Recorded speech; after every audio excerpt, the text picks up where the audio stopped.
George Lucas wanted to do Flash Gordon at a time before he was George Lucas, and he couldn't afford the rights.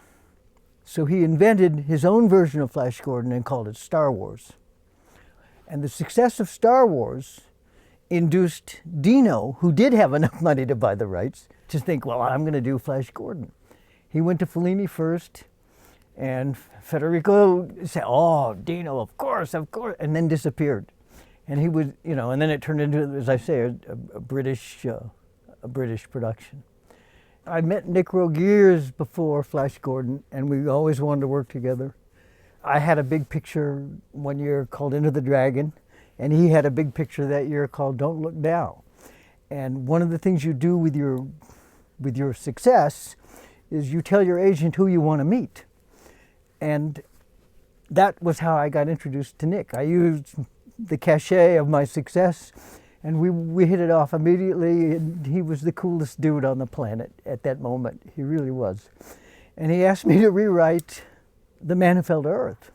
I said, it's a big job, I think that, I'd want to change it. He said, I don't want to change it. I just want you to make it more American, put in some slang. When the limousine driver comes, he says, I'm here to collect so-and-so. What do you say in America? Well, you pick them up. I'm here to pick them up. He says, that's what I want. That's all I want.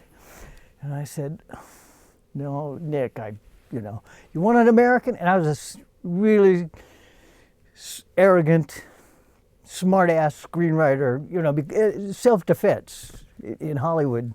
So I was so arrogant, and I said, okay, well, American. I would start with a title page. We call it The Man Who Fell to Earth. Change that. Change it to what? I said, Splat. He says, all right, we'll drink. And then the next year, a couple years later, he called me from London. He was in Claridge's. He says, I'm here with Dino, and how about we write a movie for him? And I said, hey, just tell me where and when. Oh, what's the movie? He says, it's Flash Gordon. I think he was quite interested in expanding his feelings about space. What I think he didn't get so much was science fiction, in terms of cartoon science fiction, comic strip science fiction. But I can see why he wanted to do it, because of the whole expanse of the possibilities of the film. He was the last great director from the 60s, from that era, who hadn't done a Hollywood picture. And that was Nick's impetus. I wanted to be arty-farty, with him in London, and he was going the other way. He wanted to make a Hollywood picture. I think he saw in Flash Gordon something that he could maybe change from the normal space movie. It was, obviously one of the first sort of comic cuts type of films. And I think Nick was interested in putting his particular stamp on it. Then we had to figure out why we were doing this, because it's a comic book, And in the Sunset Marquis Hotel, in Nick's room, there are 2 twin beds. Between the twin beds is a pile of comic books, Flash Gordon comic books, 3 feet high. Nicholas Roeg is lying on one bed. Michael Allen is lying on the other bed. And we are reading these comics, trying to figure out what to do with this story. Throwing the comic books across the room to each other and laughing and talking about what are we going to do with this? And from there, epiphanies ensued. And it turned into, we realized that it was Adam and Eve being chased by a jealous God across the universe, right? Because Flash Gordon was the most popular comic strip in the 30s, during the Depression, when nothing was working. Science was supposed to change the world, and not even science could alleviate the Depression. It took politics, it took Roosevelt, it took all kinds of, it took World War II, really. So science was not working. God was a villain, because how could he let this happen? And this is how our story evolved into, it became like a biblical epic. And in our script, Ming is depopulating the universe, world by world. And this was going to be really sexy, because he would wipe out whole worlds, except for the one woman that he could choose of the whole population. And then he would repopulate that world in his image with her. So this is why he was after Dale Arden, because she was the woman that he had chosen to repopulate Earth with. I mean, I know what it sounds like, but it was so grand and so huge. And our script was, what made it serious is the fact that it's the humanity of the humans when it confronts all this evil that triumphs and brings out the best in the aliens, you know, the tree men and all the subject population of Ming the Merciless, master of the universe. And they all turn against Ming and become friends with the two human beings. It's the humanity that drives the story. Yeah. I got the impression from the feedback I was getting at the time that Dino was a little concerned about the direction Nick was taking the movie. He would say things like, we need more jokes. If we can't laugh, we might as well suicide ourselves. Nick, this is too serious, right? And that was the beginning of the hint of what was to come. Yeah. I think the problem was that Dino wanted a full-on cartoon and Nick wanted this social explanation of dystopian living and the relationships of people. At that time, it was before big extravaganza productions. And the first draft was budgeted at $25 million, and Dino hit the roof, and we had to rewrite for the budget. So we cut out the whole second act, where Dale is kidnapped into another kingdom, you know, and Flash has to go rescue her and all. We had to cut that and rewrite for the budget. Yeah, I mean, it was very difficult to understand the dynamics between Dino and Nick. You know, Dino was a big producer. He'd done an awful lot of films. He obviously liked Nick, or he wouldn't have employed him in the first place. He always told me, whenever we're with Dino, just be quiet, because he would hold for, you know, he was the auteur. And I can tell you this was his integrity. If you worked for Nick, you were in his army, and he defended you to the death because you represented his authority over his own project. In the movie business, somebody gives you a problem and they say, do you want to make this movie or not? You do it my way or your way. And Nick never made that was why his movies didn't make as many movies as maybe he should have or could have. But Nick never backed down. Nick was an artist. Dino was intimidated by Nick. And his criticism of Nick was that he was a genius. And he didn't want a genius. Right? He wanted somebody who, you know, like John Huston, you know, direct the Bible, a great director, but you know, knows how to play the game. He had a super office in Park Lane, and it was the classic intimidatory office. His office with the big windows facing onto Park Lane, and he had his desk slightly higher than the floor, right in this big bay window with the light behind him. And you came in, and then there was nothing, just this dark floor, and him up there with the light behind him. And you thought, oh my God, what have I gone to? Dino was a major guy. He was, you know, I mean, it was fun because all of a sudden, let me put it this way, okay? When you hang around Hollywood, you meet all kinds of people. Frank Lloyd Wright said that the North American continent is tilted and everything loose slides to LA. And everybody goes out there to make themselves up, to invent themselves as a screenwriter or you know, it's a one-horse movie town. But he could talk to you and he knew what you wanted. And that was his genius. He could read people. I said, what do you think is a successful person, Dino? He says, you find what you can do best and don't do anything else. I'm hiring you to write the script. I'm hiring somebody else to sweep the floor. Except he couldn't live by that. He had to sweep the floor. He had to write, he had to meddle in everything. And he played people against each other. Nick was the most loyal, honest person of integrity that I ever worked with, and he became a mentor, a colleague, a brother, a father, an uncle, my best friend. But because we always told each other the truth, and our favorite game was listen to what Dino did, right?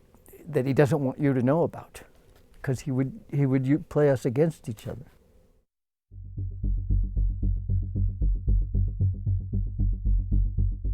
I just went for an interview, and we simply talked about what I'd done. It was really talked nothing about the film. He was obviously just sizing me up. And I know that on the same day he interviewed Jim Atchison, another costume designer, and I think he couldn't decide, and we both got employed as joint costume designers, which is very unusual. It was a slight sort of competition. We had an office in the old farmhouse at Pinewood Studios, and we just went in there the first morning, looked at all these blank sheets of paper, looked at each other, and talked for about 10 minutes and started drawing, and we never stopped. I mean, by the time we'd finished, by the time we were sacked, we had the whole walls covered with drawings. It was quite an interesting time. He wanted to see drawings. He was very interested. He didn't want just talk. He wanted to see drawings. So almost the first thing I did was to buy the comic strip book, the Alex Raymond comic strip. We looked a bit at those together, and I said, I love the movement, the fantastic movement and strength of movement they've got in them. But actually, if you break them down and just put them onto sheets of paper, they're very bland. And he agreed. And they are fantastic drawings, but as characters, you get them out of the drawing, they wasn't right. We had to expand on that.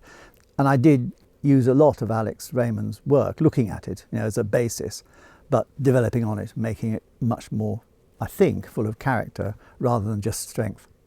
The storyline was ours, but what we used from the comic book were the kingdoms, and we took the various kings, like Baron and the Tree Man and the Lion Man, and we used all of that because it was such a great visual. One world had all these different terrains and different characters, different species of aliens, and they were at war with each other.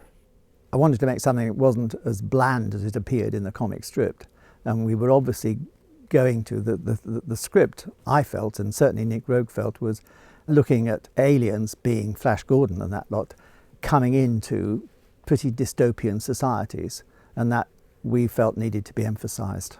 The thing about Flash was that you see him as a New Yorker, as an American, and you then see him working and running in an alien society. So we needed development of his clothes through that. And the most important thing was to make him look strong and sexy and capable. And that actually is what comes out in Mike Hodges' film too. But I know that Nick was very keen that we got a big contrast between the nice people and the nasty people. And I think that shows it in what we were doing for Dale. I was looking at the drawings and I was astonished at how glamorous we were trying to make her. And that kind of surprises me now. Ming just had to be obviously he was a predator, total predator. And actually I'm going to keep saying Alex Raymond did sort of show that. He had him always, it's a very spiky look. And I liked that and tried to develop that. And everything that I was trying to present, because I was doing the Ming drawings, was very sharp. I actually looked at some pictures of praying mantises and then developed that into a human form. Obviously there was very much a sort of trying to make a sort of fascist feel, and I think you will see that comes over. It's a sort of Soviet fascism that we were putting there, and there's some of Jim's drawings, some of my drawings, and we've actually photocopied them, mounted them, put them together, and made a montage of them. And there's a couple of things I've got in my portfolio that show that. The Lion Man, he's a real character in the Flash Gordon comics. I've got a nice drawing in there, but basically I stole it from. There's one little clip in Alex Raymond where he did a Lion Man drawing, which was lovely, and we just worked on that, developed it. What he was really useful for was, he's like Caliban in The Tempest. He's half sentient being and half beast, and to have him chained to Zarkov. And Zarkov is the man of reason who can figure things out and everything, and he tames the Lion Man, and you know it's that kind of dynamic in the relationship. In the original Flash Gordon, they have the Mudmen who live underground, and just go through how do you shoot that? I mean, we couldn't use that. I first became involved in Flash Gordon when Bernie Williams, the line producer, called me up to go in and meet he and Nick at Pinewood. And I knew Nick pretty well because I'd recently done 2 or 3 films with him where he was the second unit director. I did a film called Judith in Israel. And then a funny thing happened on the way to the Forum we made in Madrid, which was just after Nick had left the David Lean movie, Dr. Zhivago. Fernando Scarfiotti was the production designer, and he had an art department working under him. Fernando was coming up with a lot of great concept art of what the sets were going to look like, a lot of which would have involved the effects and what we did. I mean, I can remember one huge set which was like a huge Roman baths, and we were talking about running water and steam and all those sort of different things, which I think had it all come together in that at that time, it would have ended up being a really interesting movie. I suppose that a good description of how Nick wanted to do it was, I said to him one day, Ming's spaceship, you know, how do you see that? What do you want to see? And he thought for a moment and he said, well, I see it as a heaving mucus-covered placenta, which struck me as a little odd. And I sort of left that one die for a while. I thought we'd just wait and see what else came out the woodwork. But that was one of the favourite memories for me. We were really working out how we were going to do everything, how we were going to do the spaceships and the fighting, what the weapons were going to look like. And we were trying to use conventional weapons and put a Flash Gordon type spin on them. We were preparing things and showing Nick, getting him down, just to try and steer things into the direction that we felt he wanted to go, and give us a clear sort of pattern of work so that we could work out exactly what we had to do. But we limped along for about 3 months, and then suddenly we heard that they were stopping the film to reconsider its direction. We didn't even know it was going to continue. We thought the whole thing that was on the day that we were all told. I think we were delivered letters, little, you know. There weren't that many of us, you know. It wasn't a huge thing, and we were just told that we were no longer required. And then first of all you think it's just you, and then you think, well, hang on, and then you realise Nick's gone too. And we thought the whole thing had folded, but obviously it hadn't.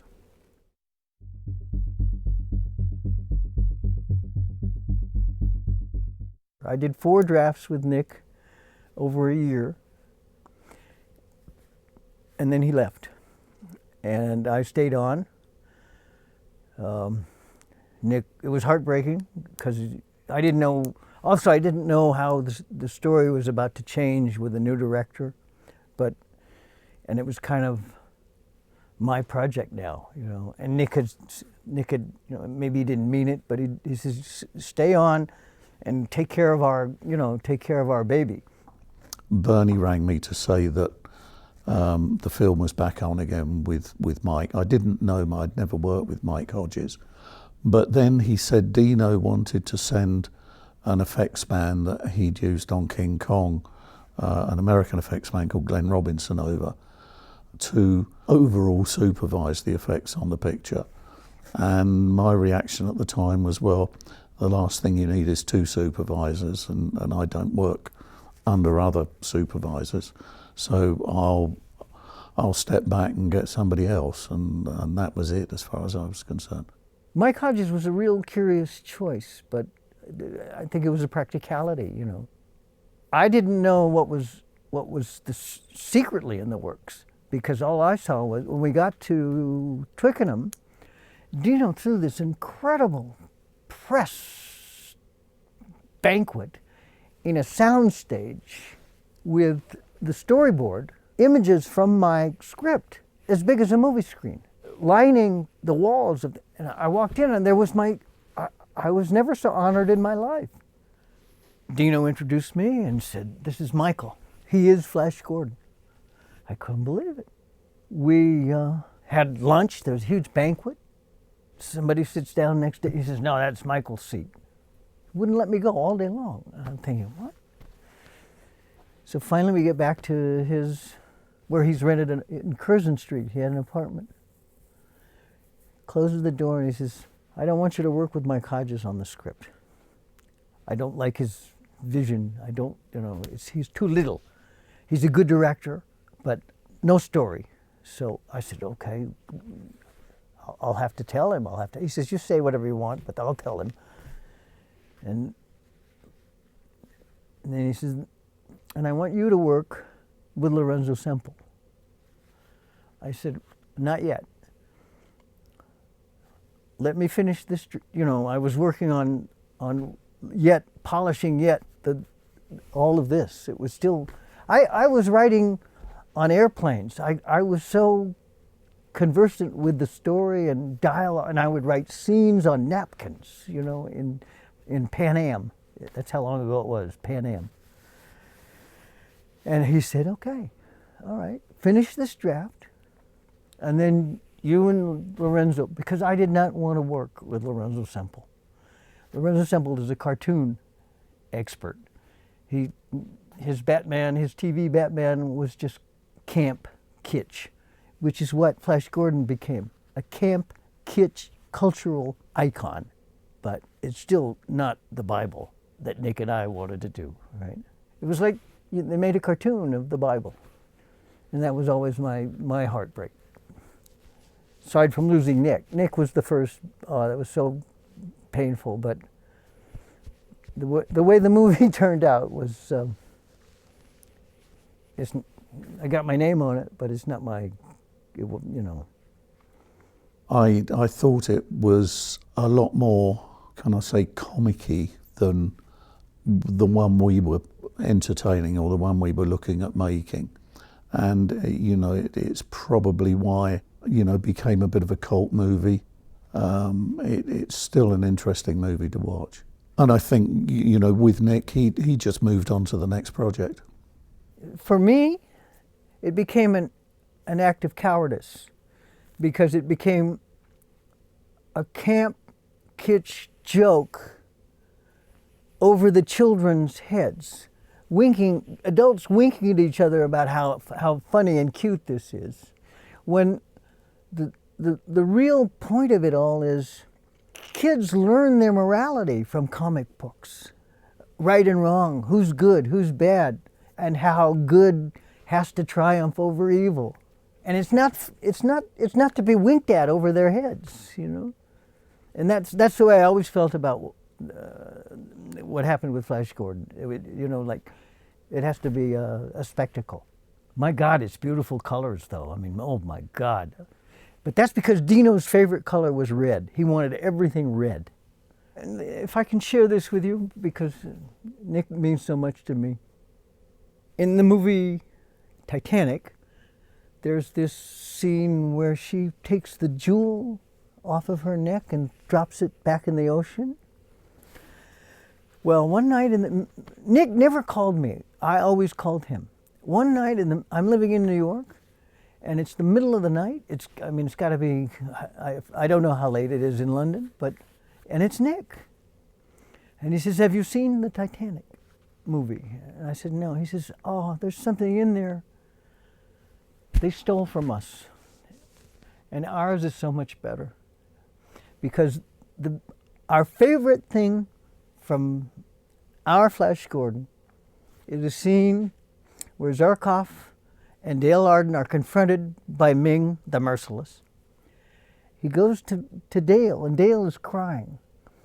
And Ming pulls out this needle and puts it up to her eye and threatens her with it.